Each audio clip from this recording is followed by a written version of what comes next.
નમસ્કાર દર્શક મિત્રો, આપ જોઈ રહ્યા છો વાયન ન્યૂઝ। હવે જોઈએ અગત્યના સમાચાર। ગોરવા દશામા તળાવ ખાતે ગણપતિ પ્રતિમાનું વિસર્જન કરવામાં આવ્યું। વિસર્જન દરમિયાન પોલીસ તથા ફાયર બ્રિગેડના લશ્કરો તૈનાત કરવામાં આવ્યા। ભાવિક ભક્તો 7મા દિવસે શ્રદ્ધાભેર ગણપતિ બાપાને વિદાય આપી હતી।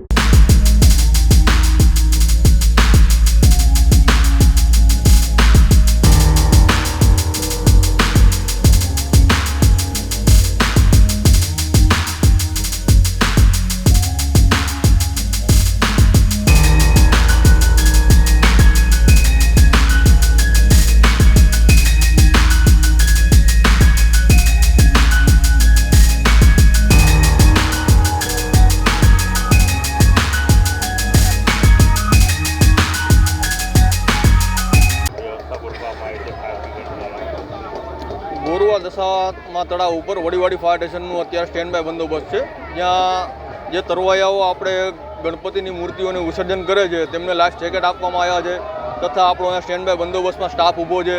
સિવિલ ડિફેન્સ પણ આપણી સહાયતા માટે અહીંયા છે, અને બીજા જે ઇન્સ્ટિટ્યૂટ ચાલે છે વડોદરામાં ફાયરના, ત્યાંથી આપણે ટ્રેનિંગવાળા છોકરાઓને પણ અહીંયા બોલાવેલ છે, જેથી કોઈ બનાવ બને તો તાત્કાલિક એમને સારવાર મળી રહે।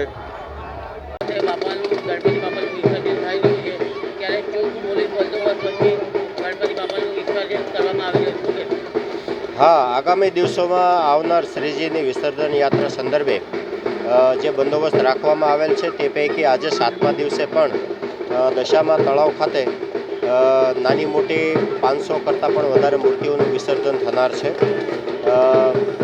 સ્થાનિક પોલીસ સ્ટેશન તરફથી અને બહારથી જે મળેલ ફોર્સ છે એના દ્વારા દશામા તળાવ અને ગોરવા પોલીસ સ્ટેશન વિસ્તારમાં જે અગત્યના પોઈન્ટો છે ત્યાં પોલીસ બંદોબસ્ત રાખવામાં આવેલ છે।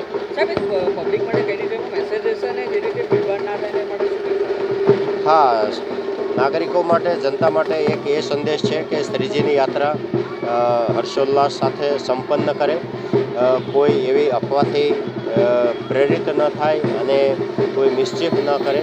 ધાર્મિક તહેવાર છે, ધાર્મિકતાની ગરિમા જળવાય એ રીતે આ ઉત્સવ ઉજવે। Subscribe now and press the bell icon. Never miss an update.